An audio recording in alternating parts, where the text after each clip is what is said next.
প্রিয় BA first সেমিস্টারের ছাত্রছাত্রীরা, আজকে আমি যে বিষয় নিয়ে আলোচনা করব সেটি হচ্ছে তোমাদের ফিলোসফির জেনারেল পেপার এমডিসি ওয়ানের সাজেশান নিয়ে আলোচনা করব। তো প্রশ্নগুলো যেগুলো বলবো সেগুলো চ্যাপ্টার ওয়াইজ প্রশ্ন তোমাদের বলে দেবো। সেই প্রশ্নগুলো তোমরা দেখো, আশা করি অনেকটাই উপকৃত হবে। তোমাদের অনার্স পেপারের আমি যে 60টি প্রশ্নগুলো দিয়েছিলাম এবং গ্রুপে তোমাদের এডুকেশনের যে ছবিগুলো আমি দিয়েছিলাম তোমাদের সাজেশানে, সেগুলো তোমরা দেখে পড়ে গেছো, অনেকেই উপকৃত হয়েছো। তো দেখে নাও তোমাদের ফিলোসফির সাজেশানটি এবং তোমাদের উত্তরও আমি আলোচনা করে দেবো। এবং তোমাদের আরেকটা গুড নিউজ রয়েছে, সেকেন্ড সেমিস্টারে তোমরা ম্যাক্সিমাম সাবজেক্টেরই ফ্রি অফ কস্টে নোটস পাবে। তোমরা যারা নিতে চাও অবশ্যই চ্যানেলের সাথে থেকো, আর না থাকলেও তোমরা পাবে, অসুবিধা নেই।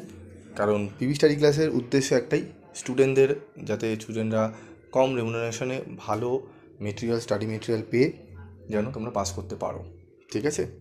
এবং তোমরা যারা বই কিনেছো বা বই কিনবে তারা বইগুলোই ফলো করো, অসুবিধা নেই। যাদের নোটস লাগবে তারা কমেন্ট বক্সে লিখে রেখো, প্রত্যেককে আমি নোটস দেবো, ঠিক আছে? ম্যাক্সিমাম সাবজেক্টেই তোমরা ফ্রি অফ কস্টে নোটস পেয়ে যাবে। তো দেখো, আমাদের ফিলোসফির প্রশ্ন প্যাটার্ন আমি একটু আলোচনা করে নেব। 5 নম্বরে 2টি প্রশ্ন করতে হবে, 10 নম্বরে 2টি, 15 নম্বরে 3টি, ঠিক আছে? আমাদের কোনো ছোটো প্রশ্ন থাকছে না। তো দেখে নেব কী কী প্রশ্ন আমাদের পড়তে হবে। ফিলোসফি দর্শন DSCC1, PHIMD CC1। তো ইন্ট্রোডাকশানে আমাদের কী কী পড়তে হবে? দর্শন কাকে বলে, দর্শনের প্রকৃতি বা বৈশিষ্ট্যগুলি আলোচনা করো, দর্শন ও বিজ্ঞানের মধ্যে তুলনামূলক আলোচনা করো, সাধারণ জ্ঞান ও বিজ্ঞানের মধ্যে কী কী পার্থক্য রয়েছে এবং উভয়ের মধ্যে সম্পর্ক আলোচনা করো, জ্ঞানবিদ্যা কী, দর্শনে জ্ঞানবিদ্যার ভূমিকা বা গুরুত্ব আলোচনা করো, নীতিবিদ্যা কাকে বলে, দর্শনে নীতিবিদ্যার গুরুত্ব আলোচনা করো, দর্শন ও নীতিবিদ্যার মধ্যে পার্থক্য ও সম্পর্ক আলোচনা করো। কোশ্চেন নম্বর চ্যাপ্টার বি, অধিবিদ্যা, দ্রব্য সম্বন্ধে বুদ্ধিবাদের মতবাদটি সংক্ষেপে আলোচনা করো, অথবা বুদ্ধিবাদীদের মতে দ্রব্য কী।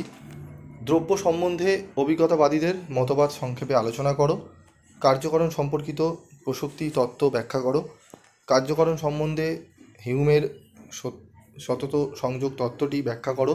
হিউমের এই মতবাদ কি গ্রহণযোগ্য, অথবা কার্যকারণের মধ্যে সম্পর্ক হলো সতত সংযোগ, এই মতবাদের প্রবর্তককে মতবাদটি ব্যাখ্যা করো, মতবাদটির গ্রহণযোগ্যতা বিচার করো।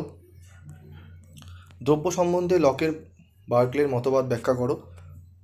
প্রসক্তিবাদ ও সতত সংযোগবাদের মধ্যে পার্থক্য নির্ণয় করো। চলে আসবো থার্ড চ্যাপ্টার, জ্ঞানবিদ্যা, জ্ঞানের উৎপত্তি সংক্রান্ত অভিজ্ঞতাবাদী মতবাদ ব্যাখ্যা ও বিচার করো। স্টার মার্কগুলো ভালো করে আগে পড়বে। জ্ঞানের উৎপত্তি সংক্রান্ত বুদ্ধিবাদীদের মূল বক্তব্য সবিচারে আলোচনা করো। জ্ঞানের উৎপত্তি সংক্রান্ত কান্টের মতবাদ ব্যাখ্যা ও বিচার করো। এখান দিয়ে এটা পড়বে। সবল ও দুর্বল অর্থে জানা বলতে কী বোঝো, বুদ্ধিবাদ ও অভিজ্ঞতাবাদের মধ্যে পার্থক্য লেখো। যেগুলো স্টার মার্ক কোশ্চেন বলছি সেগুলো খুবই গুরুত্ব সহকারে আগে রেডি করো। আমি চিন্তা করি সুতরাং আমি আছি উক্তিটি ব্যাখ্যা করো। চরমপন্থী ও নরমপন্থী বুদ্ধিবাদের পার্থক্য কী লেখো। বাচনিক জ্ঞানের শর্তগুলি কী কী। চলে আসবো পরবর্তী চ্যাপ্টার, 4 নম্বর চ্যাপ্টার, ভারতীয় নীতিবিদ্যা ও পাশ্চাত্য নীতিবিদ্যার মধ্যে পার্থক্য নির্ণয় করো। নীতিবিজ্ঞানের বিভিন্ন শাখা সম্বন্ধে সংক্ষেপে আলোচনা করো। উচিত ও অনুচিত বা ঠিক ও ভুল, এই নৈতিক শব্দগুলি বা ধারণাগুলি আলোচনা করো। কর্তব্য ও বাধ্যবাধকতা ধারণা দুটি ব্যাখ্যা করো। অধিকার ও কর্তব্যের ধারণাটি ব্যাখ্যা করো। উদ্দেশ্য ও অভিপ্রায়ের মধ্যে পার্থক্য লেখো বা পার্থক্য করো। নৈতিক বিচারের বিষয়বস্তু কী, তোমার উত্তরের সমর্থনে যুক্তি দাও। ঠিক আছে, এই প্রশ্নগুলো তোমাদের কিন্তু ভালো করে করতে হবে। চ্যাপ্টার ওয়াইজ আমি প্রশ্নগুলো বলে দিলাম, এবং এই প্রশ্নগুলোর মধ্যে যেগুলো স্টার মার্ক বলছে সেই প্রশ্নগুলো ভালো করে করবে, এবং প্রত্যেকটির উত্তরই আমি তোমাদের দিয়ে দেবো, তোমাদের আলোচনা করে দিচ্ছি, তোমরা পড়বো। এবং যারা অন্যান্য সাবজেক্টগুলোর রিকোয়েস্ট করেছো আমি অবশ্যই তোমাদের দেবো, কারণ তোমাদের পরীক্ষা সামনে। তোমাদের পরীক্ষার সেই সাবজেক্টগুলো তোমাদের এখনও বাকি আছে সেগুলোর সাজেশন আমি তোমাদের দেবো।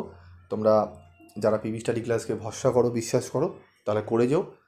আর যারা করছো না তারা অসুবিধা নেই, তারা যদি অন্যান্য জায়গা থেকে তোমরা ভালো উপকার পাও, কম রেমুনারেশনের মধ্যে সব কিছু পেয়ে যাও, তাহলে সেখানেই ফলো করো, কোনো অসুবিধা নেই। মূল উদ্দেশ্যই হচ্ছে পিভি স্টাডি ক্লাসের যে স্টুডেন্টরা যাতে ভালোভাবে পাস করে বেরিয়ে যেতে পারে।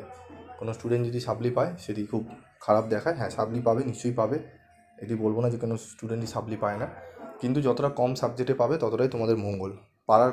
পেয়ে গেলে তখন তোমরা বুঝবে, কারণ এর আগে অনেক ছাত্রছাত্রী পেয়েছে, ঠিক আছে, তারা পিভি স্টাডি ক্লাসে কাছে এসেই কিন্তু সেই সাবজেক্টগুলো ক্লিয়ার হয়েছে।